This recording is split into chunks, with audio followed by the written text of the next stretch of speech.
Assalamualaikum warahmatullahi wabarakatuh.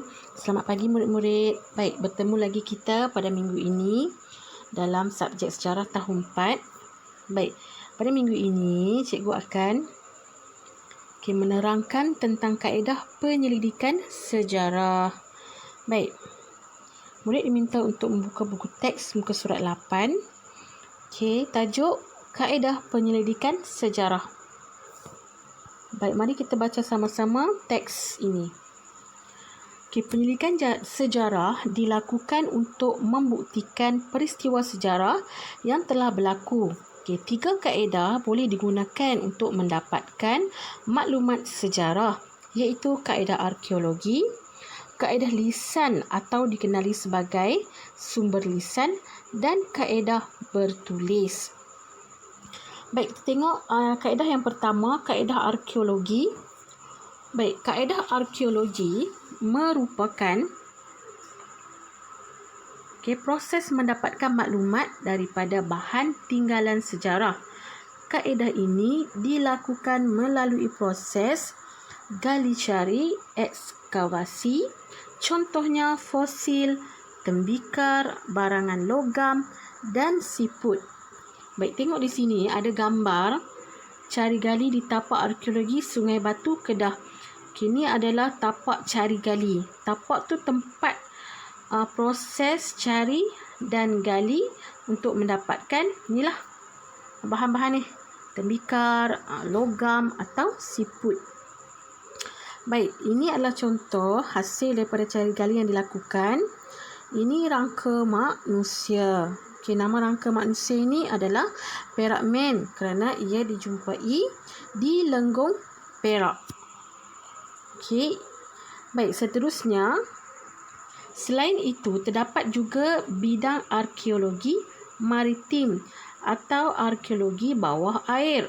Kaedah ini merupakan proses mendapatkan maklumat tinggalan kebudayaan manusia yang terdapat di dasar laut, sungai dan tasik. Contohnya tapak kapal karam, struktur purba dan artifak. Kini gambar proses cari gali di bawah air. Pastikan pekaji-pekaji ini memakai alatan yang sesuai lah. Kerana proses mencari agak lama. Baik, itu proses ataupun kaedah arkeologi. Baik, seterusnya kamu boleh tengok gambar ini secara lebih jelas. Yang pertama, tengok gambar ni. Ini adalah tapak arkeologi. Ini di luar negara. Kalau kamu tengok dia lebih jelas lah yang ini. Ini ada hasil-hasil yang telah mereka temui. Kulit siput, rangka haiwan, rangka manusia dan juga peralatan-peralatan yang dijumpai ketika proses cari gali dilakukan. Baik, peralatan ni kalau kamu tengok tembikar, dan alatan-alatan lain lah yang digunakan. Baik, seterusnya ini arkeologi maritim. Ini ada hasil yang ditemui oleh para pengkaji. Ini adalah kebudayaan yang ditinggalkan, kapal karam. Baik, itu arkeologi maritim. Kaedah lisan. Kaedah lisan merupakan proses mendapatkan maklumat melalui temu bual. Individu yang ditemu bual dikenali sebagai orang sumber. Orang sumber terdiri daripada mereka yang terlibat dalam peristiwa sejarah, melihat atau mendengar peristiwa sejarah daripada orang lain. Maksudnya, orang yang kamu nak temu bual itu, dia terlibat ataupun dia melihat ataupun dia mendengar daripada orang lain. Ataupun peristiwa sejarah itu. Baik, langkah-langkah. Langkah ni maksudnya apa yang para pengkaji itu lakukan, langkah-langkah yang mereka telah lakukan. Yang pertama, mereka kenal pasti dulu. Kenal pasti dulu orang sumber. Siapa yang mereka hendak temu bual. Kemudian sediakan soalan berdasarkan tajuk kajian. Contohnya kalau dia nak buat satu kajian, dia buat tajuk dulu, kemudian dia buat soalan berdasarkan tajuk itu. Okey, contohnya kalau kamu nak buat kajian tentang asal-usul nama kampung. Okey, kamu kena pasti dulu siapa tokoh dekat kampung itu. Okey, dah kena pasti buat soalan tentang sejarah kampung. Okey, barulah pergi temu bual.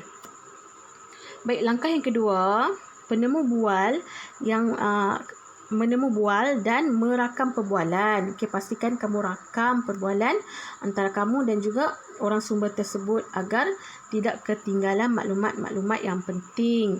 Baik, langkah yang ketiga, menyalin rakaman, menyimpan data perbualan dan membuat penulisan. Okay, bila dah rakam, kamu simpan data perbualan itu dan barulah buat penulisan. Baik, itu kaedah lisan. Sekarang kita pergi kepada kaedah bertulis. Okay, kaedah bertulis merupakan proses mendapatkan maklumat, daripada tulisan dan lakaran. Baik, maklumat ini diperoleh daripada dinding gua, kayu, batu dan bahan-bahan bercetak. Baik, kalau tengok gambar ni, ini adalah gambar lakaran daripada dinding gua. Okey, di Tambun Perak.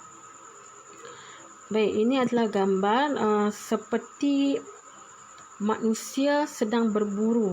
Okey, manusia sedang berburu. Baik, apakah langkah-langkah yang perlu dilakukan sekiranya pengkaji menggunakan kaedah bertulis?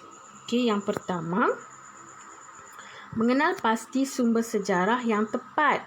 Okey, contohnya kalau nak kaji dekat dalam gua, kena pasti dulu di mana gua tersebut. Okey. Kemudian langkah kedua, mengumpulkan sumber sejarah. Bila dah dapat, kumpulkan. Okey, kemudian yang ketiga, tafsir maklumat itu. Okey, tafsir maklumat dalam sumber. Okey, kemudian tafsir maklumat ini. Kemudian yang keempat, membuat penulisan. Okey, bila dah dapat semua tu, akhir sekali baru membuat penulisan. Okey. Baik, pengkaji boleh memilih mana-mana kaedah yang sesuai untuk mengkaji peristiwa sejarah. Kaedah yang terdapat dalam penyelidikan sejarah memberikan ruang untuk pengkaji menghasilkan penulisan sejarah yang berkualiti. Baik, maksudnya sekiranya kamu memilih mana-mana kaedah yang cikgu sebutkan tadi, iaitu kaedah arkeologi, lisan dan bertulis. Jadi hasil kajian itu, penyelidikan itu dikatakan lebih berkualiti.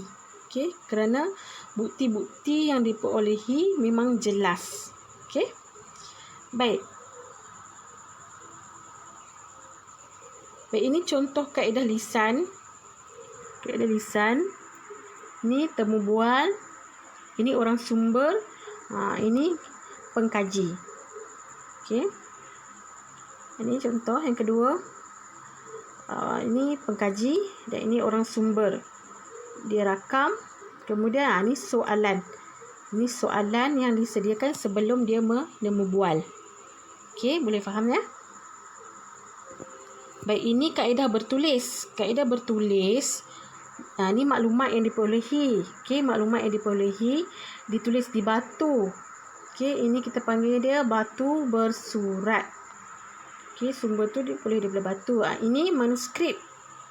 Manuskrip ni tulisan naskah, tulisan tangan orang lama-lama, orang-orang dahulu kala. Ditulis tangan. Kemudian bila dah dapat maklumat ni, baru kamu hasilkan penulisan baru. Ataupun pengkaji, dia dapat maklumat ni semua, dia akan hasilkan penulisan baru berdasarkan penemuan-penemuan tadi. Baik, untuk itu murid-murid diminta untuk membuat aktiviti dalam buku aktiviti muka surat 3 hingga 5. Itu saja untuk hari ini. Terima kasih. Assalamualaikum.